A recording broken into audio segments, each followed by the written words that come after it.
충만합시다. 선지 학교를 후원합시다. 자, 선지 학교를 후원합시다. 시작. 선지 학교를 후원합시다. 자, 따라합시다. 감사합니다. 축복합니다. 사랑합니다. 여러분들에게 이런 은혜가 있기를 바랍니다. 고신총회 이 신문이 기독교보인데 그 기사 내용이 뭐냐면 2023학년도 학부와 대학원의 정원이 미달되었다고 합니다. 원서만 하면 다 들어가는 거죠. 그래 10년 전에 신학대학원은 200명 이상 정원이 들어왔다고 합니다.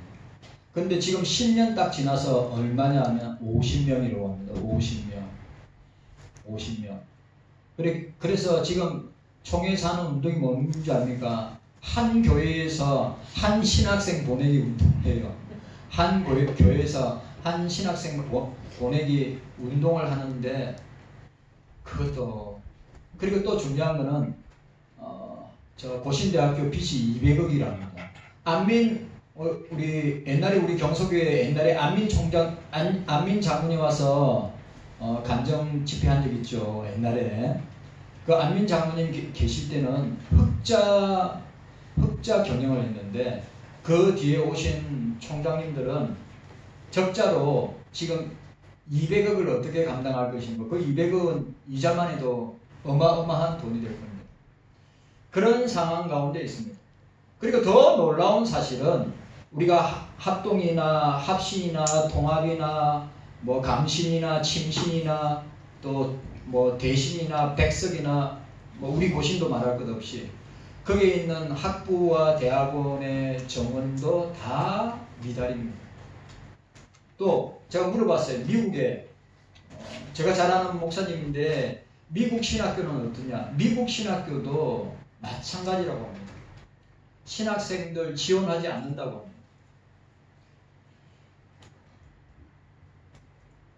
그러나 작금의 신학교는 진리 문제나 신학적인 논쟁과 싸우는 것이 아니라 성경의 문제를 가지고 싸우는 것이 아니라 이념 사상을 가지고 나누어지고 제가 볼 때 교수들의 한 80%가 편향된 이념 사상을 가지고 또 계파라고 그러죠. 라인이라고 합니다. 서로 나누어서 뭐 그렇게 어려움을 당하고 있는데도 우리 강대상에 있는 저 어른들이 세운 이 고려신학교가 저 어른들이 살아있을 때 하나님 중심, 성령 중심, 교회 중심, 예배 중심, 기도 중심, 또 회개운동 얼마나 우리 장로님이나 우리 권사님들은 알고 있을 것입니다.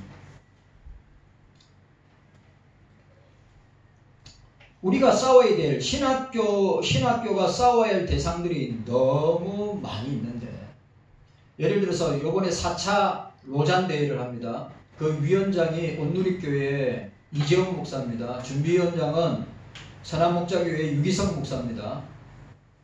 대형교회 목사들이 뭔 이유로 4차 로잔대회를 제가 볼 때 이 로잔대회는 뭐 복음주의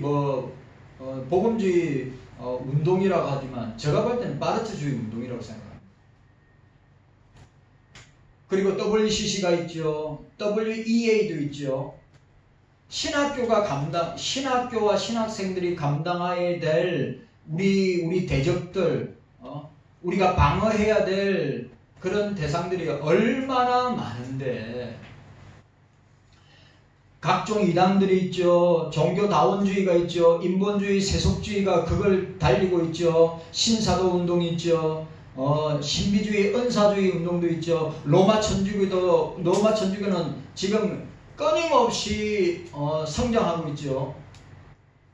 뭐 간상기도나 하나님 음성 듣기나 또 요즘은 우리 고신 안에서도 바르트 그 유명한 칼빈주의 사상이 아니라 바르트주의에 물들어 있는 교수들이나 신학생들이 있다고 하는 사실이 너무 걱정스럽게 다가오고 있습니다. 여러분들이 기도를 좀, 여러분 신학교가 진짜 중요합니다. 그리고 교수가 성경을 믿는 교수인가 성경을 안 믿는 교수인가, 내가 뒤에서도 이야기하지만 우리 초창기 우리 신학교의 최고 어른이 박형영 박사였어요. 박형영 박사가 미국의 프린스턴 아이비리그 대학이지만 미국의 프린스턴 신학교에 뭐 예를 들어서 메이천이 살아있을 때, 존 모레이 목사님이 교수가 살아있을 때, 벤틸이 살아있을 때, 그때는 성경 믿는 신학교였단 말이죠.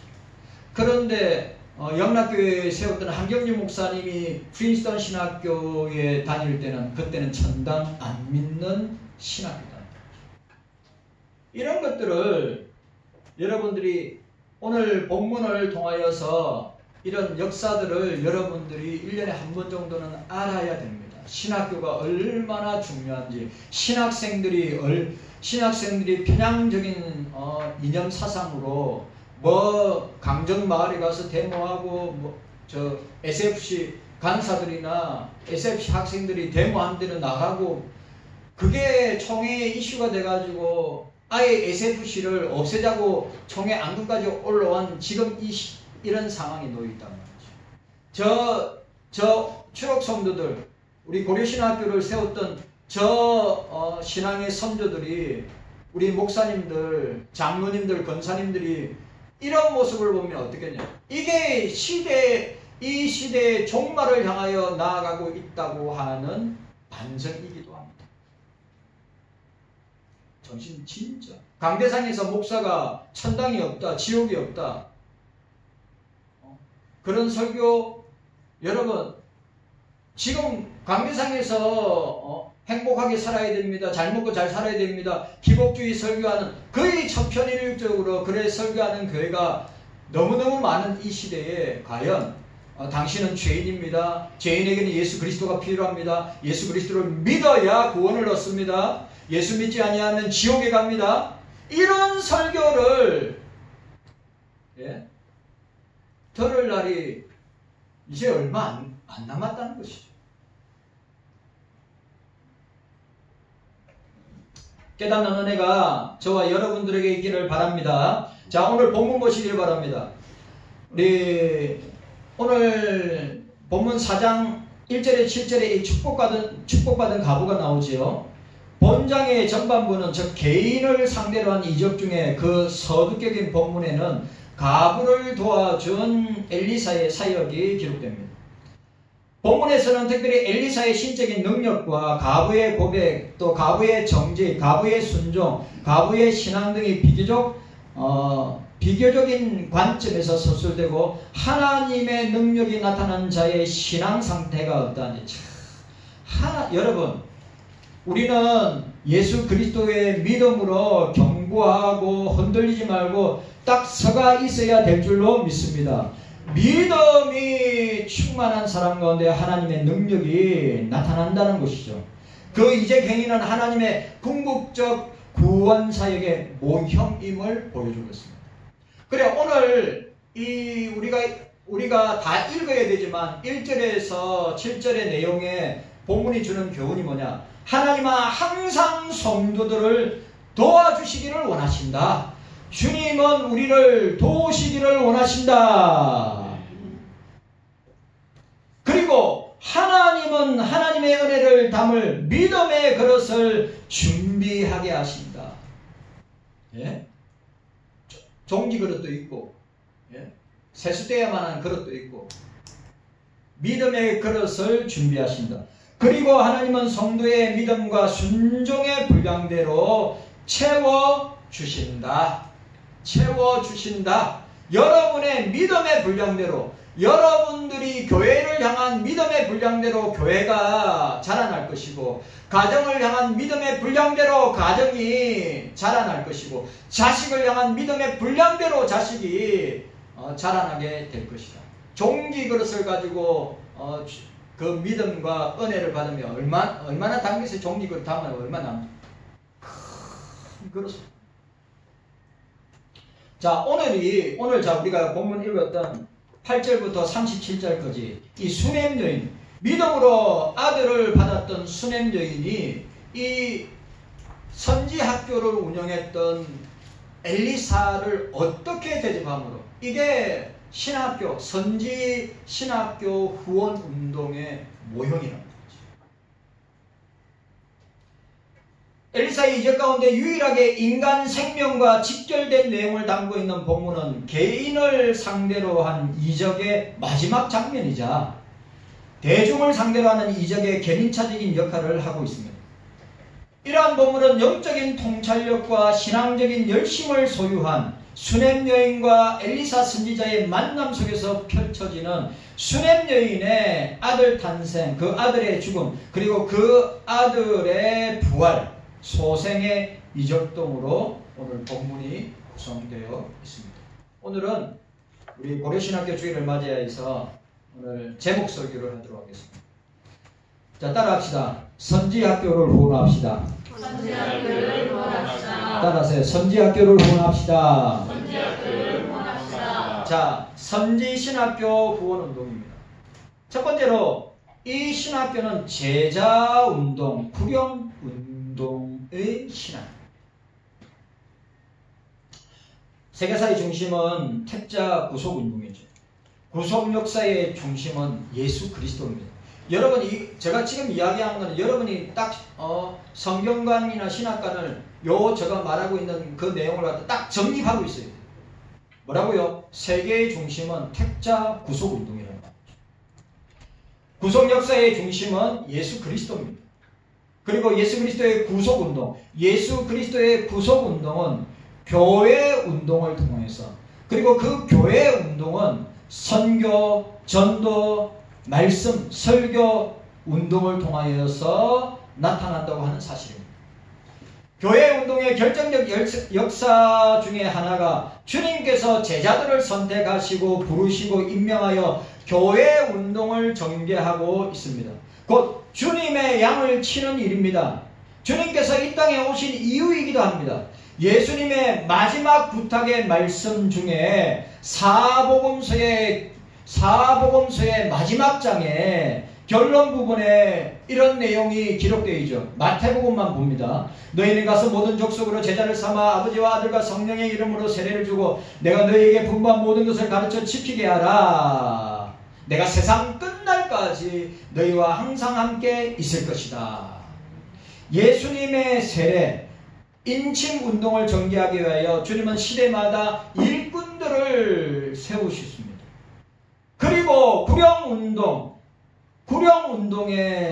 구령운동을 통해서 제자들을 세우시는 것을 우리는 보게 됩니다.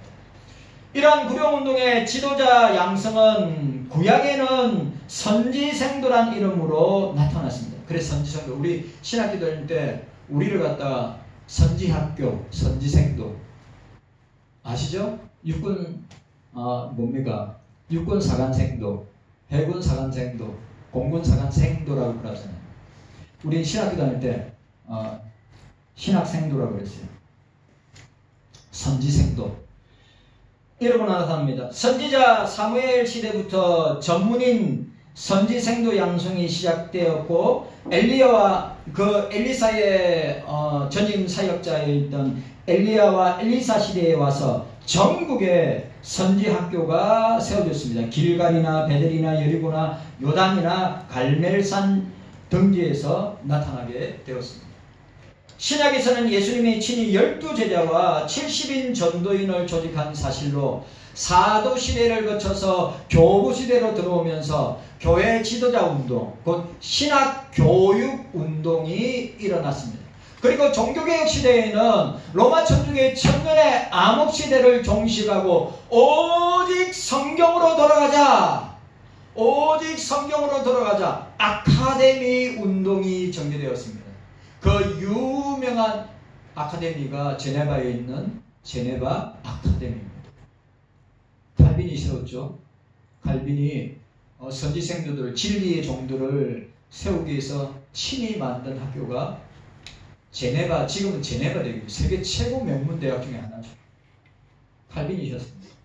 제네바 아카데미 운동을 펼쳤습니다. 바로 구령을 위한 예수 제자 운동이었음을 보게 됩니다.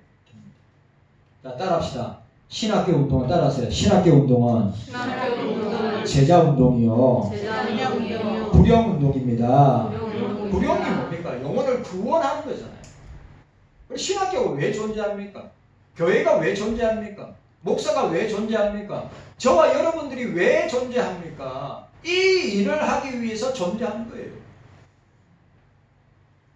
자, 두 번째로 세계교회사의 신학운동은 제가 다음에 하고, 두 번째는 한국교회사의 신학교 운동을 살펴보기로 합니다. 우리나라는 138년 전에, 자, 1884년에 알렌 선교사가 나왔습니다. 알렌은 고종의 고문입니다. 주치이기도 하고. 알렌 선교사가 1884년도에 왔습니다. 자, 근데 알렌 선교사는 의사 선교사입니다. 그리고 1885년도에 누가 들어옵니까? 인천 제명포항에서 언더우드 장로교 선교사인 언더우드와 감리교 선교사인 아펜젤러가 4월 5일 1885년 4월 5일 제목포항에 입국합니다. 그것이 우리 한국교회, 한국 선교의 출발점으로 한국 신학운동, 교회운동, 모든 영적인 운동의 출발점이 1885년 4월 5일 부활절날입니다. 그것도 부활절날에 입국한, 그때 여러분 아시죠? 우리 한국 세계 역사 가운데 우리 한국 교회만 가지고 있는 아주 특징이 다른 선교지는, 다른 세계 선교지는 뭡니까? 선교사들이 들어가서 교회를 세우고 성경을 번역했는데, 언더우드와 아펜젤러가 들어갔을 때, 우리나라 들어왔을 때 이미 우리나라 최초의 교회인 항해도 솔레교회 내지 소래교회가 서상륜 서경조 형제에 의해서 최초로 세워진 미조직교회입니다. 미조직교회는 뭐죠? 당회가 없는 미조직교회. 그러면 우리나라 최초의 장로교 조직교회는 여러분 저게 경복궁에 있는 세문안교회, 장로교를 본데 어머니 교회죠. 왜냐하면 언더우드 선교사가 세운 교회이기 때문입니다. 세문안교회가 우리나라 최초의 조직교회입니다. 조직교회는 뭐죠? 당회가 있는 교회입니다. 그래, 언더우드와 아펜젤러가 입국할 때 뭘 들고 왔죠? 이수종의 누가복음 쪽복음을 들고, 한글로 되어 있는 쪽복음을 들고 입국했단 말이에요. 우리나라의 특징이 뭐라고요? 다른 세계 선교사에 찾아볼 수 없는. 그래서 우리나라가 세계 탑 클래스, 지금도 선교사를 파송하고 교회를 개척하는데 어느 누구도 따라오지 못하는 복을 받은 이유가 뭐냐? 하나님께서 그렇게 축복하신 이유가, 선교사들이 들어왔을 때 교회가 있었고, 선교사들이 들어왔을 때 이미 성경이 번역되어 있었다. 그 정도는 알고 있어야죠. 138년 교회사에 나타난 신학운동은 언제나 장로교회가 중심입니다. 항상 기억하세요. 장로교회가. 그때 장로교회는 하나밖에 없는데 지금은 장로교 총회가 150개 있습니다. 장로교회가 하나인데 지금 150개. 자, 첫 번째 평양신학교. 장로교 최초의 신학교입니다. 장로교에서 1901년도 평양에서 김종석, 방기창 두 학생에게 신학을 교수하기 시작한 때입니다. 자, 이 해는 한국의 복음이 1885년 상륙한 지 6년, 만약에 의료 선교사로 따지면 1884년도로 따지면 7년, 우리 선교사들, 목사 선교사들이 들어왔을 때 보면 6년이 지난 때입니다. 1901년에, 자, 이거는 또 중요한 거니까, 1901년에 어떤 일이 있었냐면 1901년에 존 헤론 선교사가 존 헤런 선교사가 한국에서 사역하다가 전염병으로 세상을 떠납니다. 그래서 알렌, 언더우드, 아펜젤러 선교사들이 고종한테 찾아가서 이렇게 조선을 위해서 수고하고 헌신하는 이 선교사의 묘역이 있었으면 좋겠습니다고 땅을 달라고 그랬어요. 그런데 대신들이 다 반대했습니다. 왜? 어떻게 서양 귀신들이 사대문 안에 묘지를 만들 수 있냐고. 그래서 반대했습니다. 그러나 알렌과 언더우드, 아펜젤러는 고종한테 또 이야기합니다. 그래도 선교사들이 묻힐 땅을 주십시오. 그래서 생각나는 게 뭔지 아십니까? 로마 천주교가 3,000명에서 5,000명 목이 잘린 절두산, 합정동에 있는 절두산을 선교사들이 생각했어. 저기 천주교인들이 참소형을 당한 그게 혹시 땅이 있으면 달라고 해서 여러분 외국인 그러니까 1901년도에 존 헤런 선교사가 저게 지금 양화진에 가면 존 헤런 선교사가 언덕배기로 쭉 올라가서 쭉 조금만 내려가면 존 헤런 선교사 묘비가 있습니다. 그게 1901년도의 일입니다. 자, 1901년도에 미국 남장로교, 북장로교, 그 다음에 호주 장로교, 카나다 장로교, 중요한 장로교들입니다. 네 장로에서 선교회가 조직되고 한국교회 합동공의회가 그러니까 이 합동공의회가 조금 발전되면 어떻게 되냐면 1907년도에 노회가 생깁니다. 우리는 경기 북부 노회잖아요. 노회가 생긴데 동노회 하나밖에 없는 노회가 세워지는 거예요. 이게 한국교회 합동공의회가 설치되던 해였습니다. 그리고 기독신문이 공의회 공보지가 되는 해이기도 합니다. 장소가 평양이기 때문에 자연히 평양에 있는 신학교라는 의미로 평양신학교라고 부르게 되었습니다. 1907년도 그리고 시간이 지나서 1907년 7월에 평양신학교의 제1회 졸업생이 7명 졸업합니다. 7명 졸업하는데 이분들은 우리 한국 교회사에 장로교 역사에 아주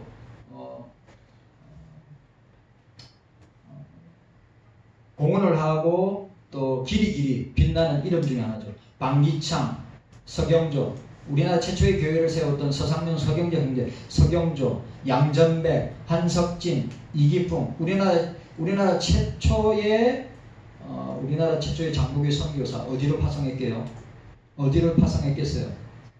제주도, 이기풍, 그 다음에 길선주, 1907년도 평양 대각성 해계 운동을 주도했던 길선주. 그때 강사가 누굽니까? 토론토 의과대학을 졸업하고 카나다 장로교 선교사로 파송받던 하디 선교사가 강사였습니다. 하디 선교사는 1903년도 원산 해계 기도 운동의 강사이기도 합니다. 그게 1903년, 4년, 5년, 6년, 7년에 폭발한 거예요. 1903년도 원산에 화이트와 맥컬리 여자 선교사가 중국에 여러분들 마약 때문에 전쟁이 일어났죠. 아편 전쟁 때문에 그걸 갖다 막지 못하여서 자기 그 여자 선교사 둘이가 이거는 우리 교회와 선교사들이 잘못한 거라면서 회개 운동을 하기 시작했는데 그것이 1903년 원산 회개 기도 운동이에요. 쭉 4년, 5년, 6년, 7년도에 평양 대각성 회개 운동으로 나타나게 됩니다. 이에 장로회는 동노회, 이야기했죠. 동노회가 1907년도에 동노회가 세워집니다. 노회장이 누구게요? 노회장이 언더우드 선교사. 그리고 시간이 좀 지나가지고 1912년도에 총회가 생깁니다. 우리 최초의 여러분 저 총회들 장로교 총회들마다 배지나 그 팻말에 보면 출발점이 어떻게 됐냐 1912년도로 생각. 왜냐하면 1회 총회거든요. 1회 총회예요. 1회 총회. 지금 총회가 105회인가 그래 될 겁니다. 105회인가 될 거예요. 그래 1회 총회. 1회 총회의 총회장이 언더우드입니다. 1912년. 자, 1907년도에 장로회 동로회가 설립이 되고 감리교회에서는 협성신학교가 개교하게 됩니다. 그러나 1910년 한일합방 후에 민족 순환과 함께 일본 군국주의의 기독교 박해가 시작되고 그것이 신사참배로 나타나게 되었습니다. 그것을 그 신사참배 강요로 한국교회를 짓밟고 있었다는 것이죠. 그리고 그 유명한 1938년도 27회 조선예수교 장로회 총회 평양에 있는 성은박 교회에서 있었습니다. 그때 회장이 홍택기, 그 다음에 부총회장이 김길천, 유명한 경남의 노예에 있는 유명한 목사들입니다. 자, 이 사람들이 1938년 27회 조선 예수교 장로회 총회는 일본의 신사참배 강요를 통과시킵니다. 종교의식이 아니라 뭐요? 애국의식이라 생각해서 통과시키게 됩니다. 그래서 어떻게 하죠? 그 목사들이 다 어떻게 합니까? 다 남산에 있는 신사에 가서 참배하게 되고 또 부산에 있는 송도 앞바다에 천조 대신 천황의 이름으로 어떻게 하면 목사들이 가서 세례를 다시 받아요. 기가 막힌 역사입니다. 여러분들이 이 정도 알고 계셔야 됩니다. 그리고 여러분 아시죠? 그때 보세요. 저때 요 위에 부분에 보면 한부선 선교사가 나옵니다. 저게 우리 위에 부분에 보면 한부수 선교사가 나옵니다. 헌터 선교사. 한부선 선교사님이 그때 서문박 교회에서 외쳤습니다. 이거는 하나님 앞에 엄청난 죄를 범하는 것입니다.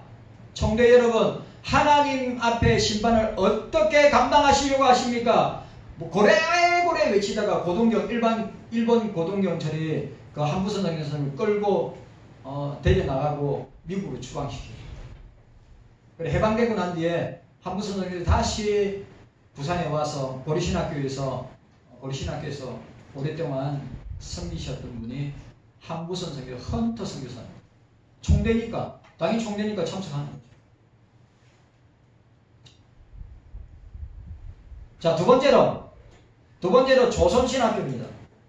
일제 신사참배 강요에 굴복하던 평양신학교가 폐교되었습니다. 1938년도에 폐교되었습니다. 이듬해 1939년도에 서울에서 김대현 장로, 차재명 목사 중심으로 조선신학원 기성회가 조직됩니다.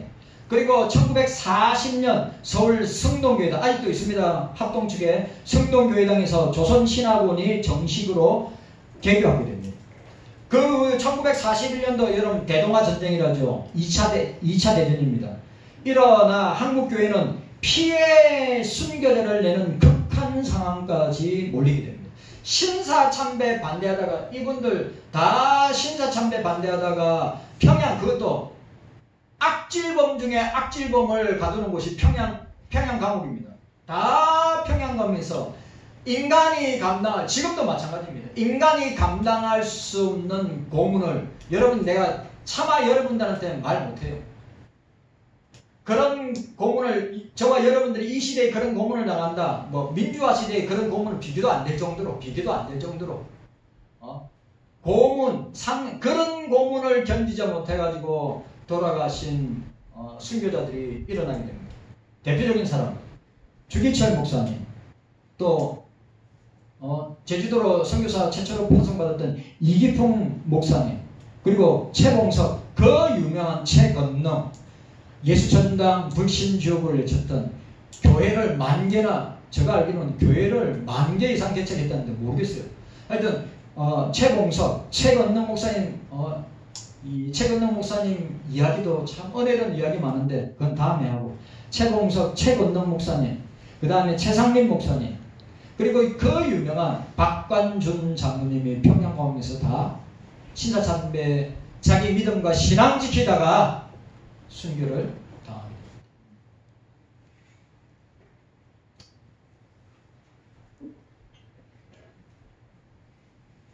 그러다가 1945년 8월 10일 해방이 되자 서울 성동교회당에서 1940년대 이것도 유명한, 이것도 1946년 6월 남부총회입니다.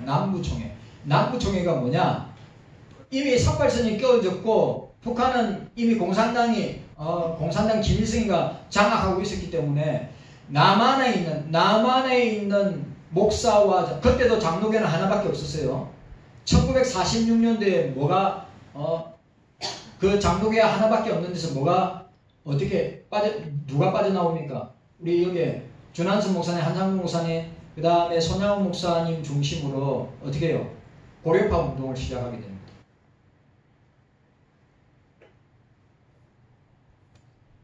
이분들이 장로교가 하나였죠. 대한예수교 장로회 총회가 하나밖에 없었는데 고려파 운동을 이분들이 하면서 총회에서 나왔다. 다 면직되겠죠. 다 총회에서 노예에서 다 잘렸죠. 그리고 이분들이 진리 운동을 해야 되겠다. 신학교 운동을. 그 어디서 받은 겁니까? 감옥에서 평양 감옥에서 똑같이 이분들이 조선신학교가 의용신학교고 일본 군국주의 아래서 옹호받고 돈으로 받아서 경영되는 신학교인 줄 알고 있었기 때문에 우리가 추록하면 우리가 나가면 찬양대 자지 말고 찬양대 아주 중요한 역사를 이야기하는데 이런 역사를 모르면 우리 교회와 우리 신앙생활이 어떻게 됩니까? 이런 거를 알아야 우리도 무장을 하죠.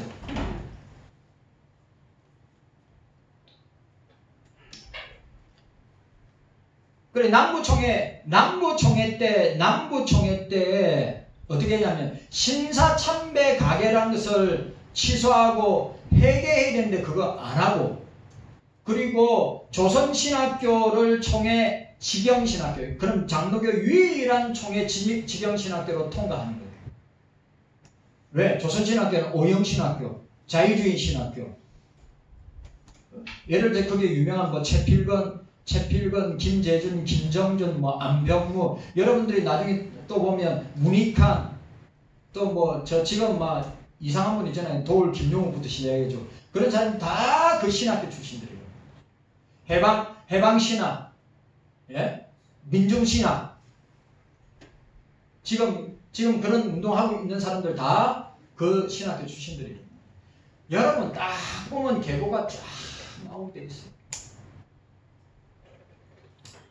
그것이 오늘의 기장첩 교단의 총회의 한신대학입니다. 자, 고려신학교입니다. 자,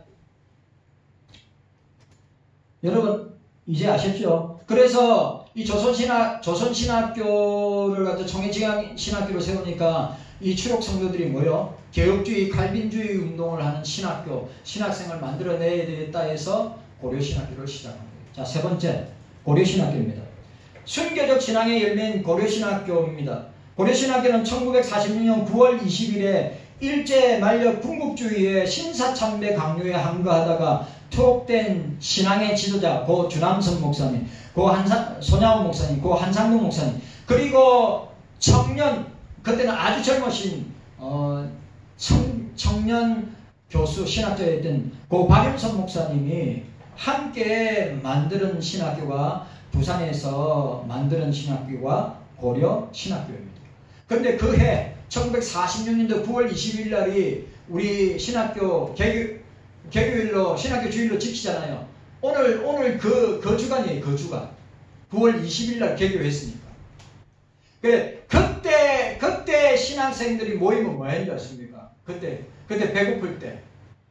그때 여러분 생각해 보세요. 그때 배고플 때가 없을 때. 그때 그들은 수업 들어가기 전에 경건회 때 회개하고 자복하고 통회하며 울면서 하나님 앞에 나갔던 분들이에요. 우리 1세대, 고려파 1세대. 그 배고픈 시절에, 먹을 것 없는 시절에 신학교에서 공부하기 전에 경건회로 모일 때 회개하고 자복하고 통회하는 장로교회를 불쌍히 여겨달라고 하는 이런 일들을 행하게 됩니다. 그래 1946년도 여름 때 진해에서 신학 강좌를 하게 됐는데 누구를 초청했느냐? 박윤선 목사님을 초청해서 신학 강좌를 여름 동안에 하면서 그것을 연장선상으로 9월 20일 날 부산에 고려신학교를 개원했습니다. 해방을 만난 한 교회는 신사참배로 얼룩져 버린 상처를 씻고 새로운 교회 운동, 새로운 교회 재건 운동. 지금도 재건파 있습니다. 재건파, 교회를 한 교회를 새롭게 해야 된다.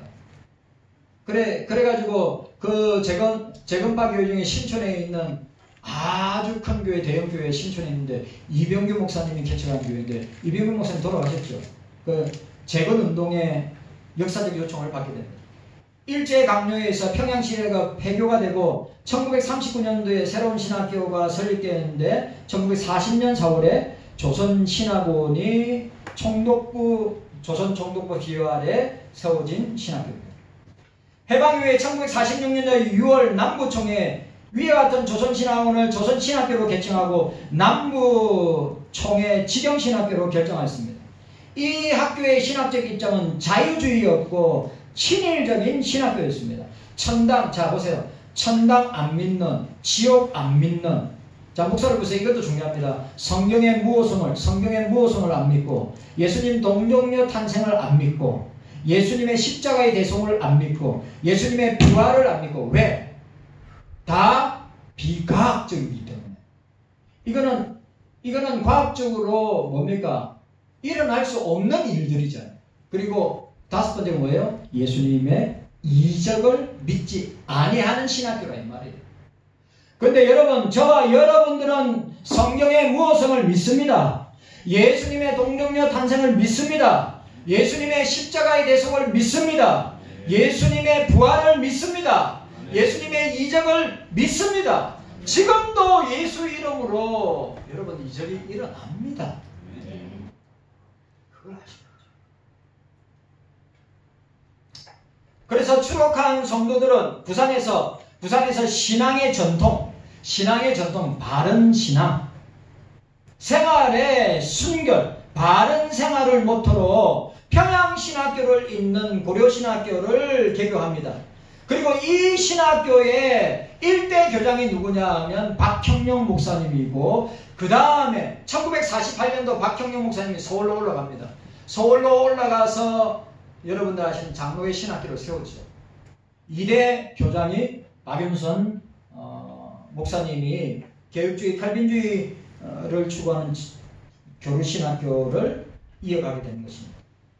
1940년 9월 20일 부산에서 박윤선 목사님 임시교장이었습니다.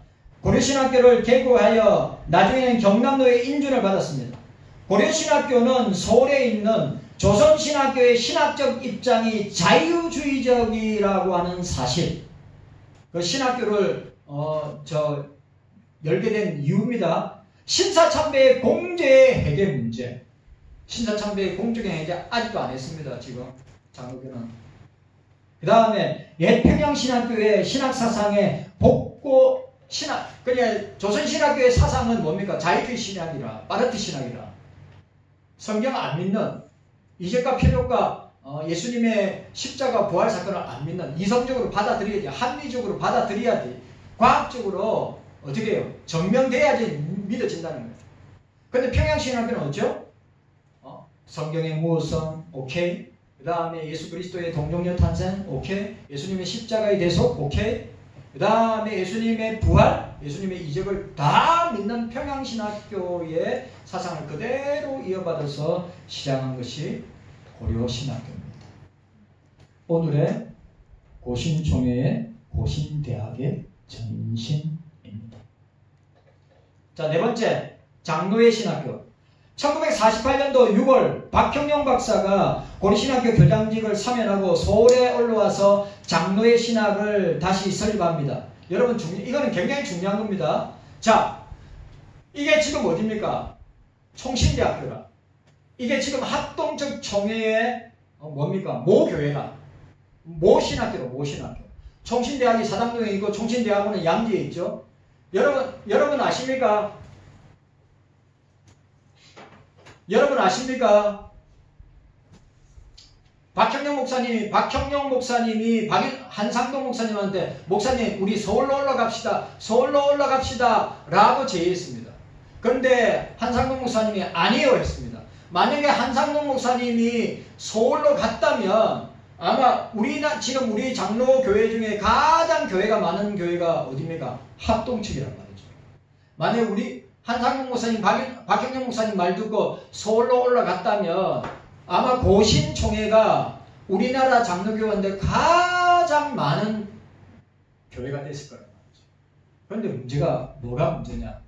그때 박형영 박사님이 미국 남장로교의 돈을 받았어요. 이때 남장로교는 이미 자경화되고 이미 자유주의되고 이미 성경을 믿지 아니하는 남장로교의 돈을 가지고 서울에 올라가서 장로의 신학교를 세웁니다. 그래서 한상국 우리는 그런 돈 받지 않습니다. 자유주의 신학을 표방하는 미국 남장로교의 총회의 돈을 받지 않겠습니다. 그래서 헤어진 거예요.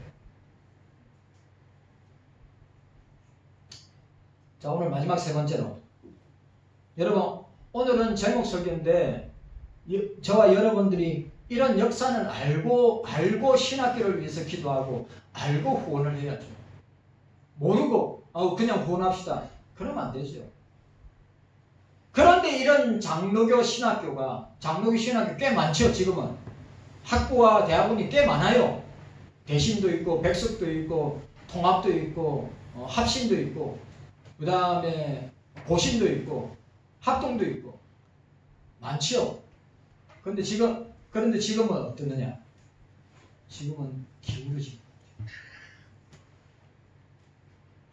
참 안타깝습니다. 진리를 가지고 신학적 논쟁을 가지고 피 터지게 박 터지게 논쟁하고 싸워야 되는데. 자, 세 번째. 신학교 후원의 운동입니다. 따라합시다. 따라하세요. 신학교 후원의 운동. 자, 오늘 본문입니다. 엘리야와 엘리사 시대에 선지 신학교 후원 운동을 하는 자들이 있음을 우리는 본문을 통해서 보게 됩니다. 바로 주의 종인 엘리사를 도왔던 수넴 여인, 오늘 우리가 읽었던 4장 8절에서 17절, 수넴 여인과 늙은 남편이었습니다. 그녀는 무명의 농부의 아내로 그 남편과 함께 엘리사를 섬겼습니다. 하나님의 사람으로 알았습니다.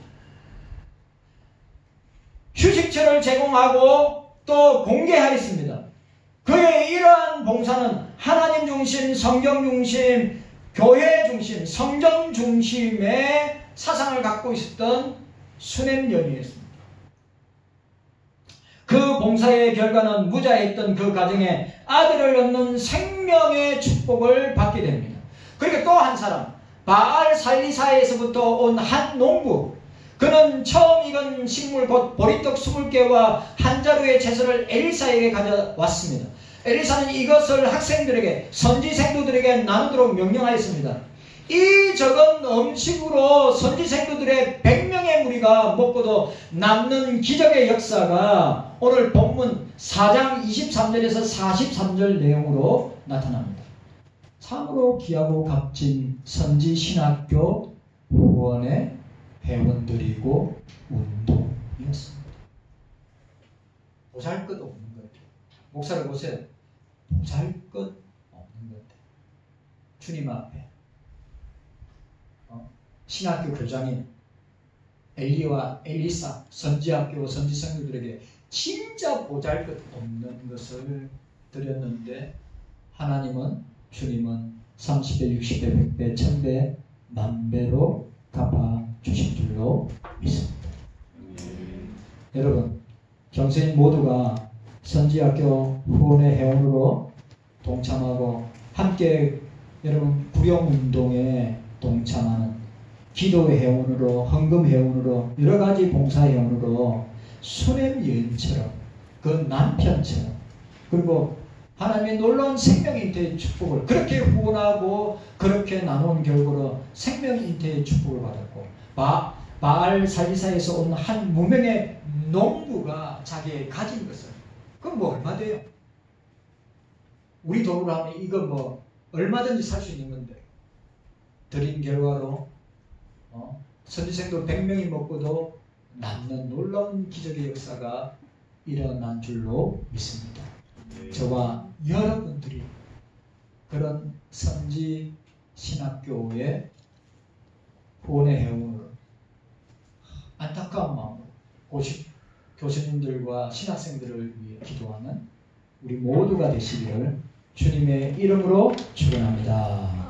주님 감사합니다. 우리에게 이런 깨닫는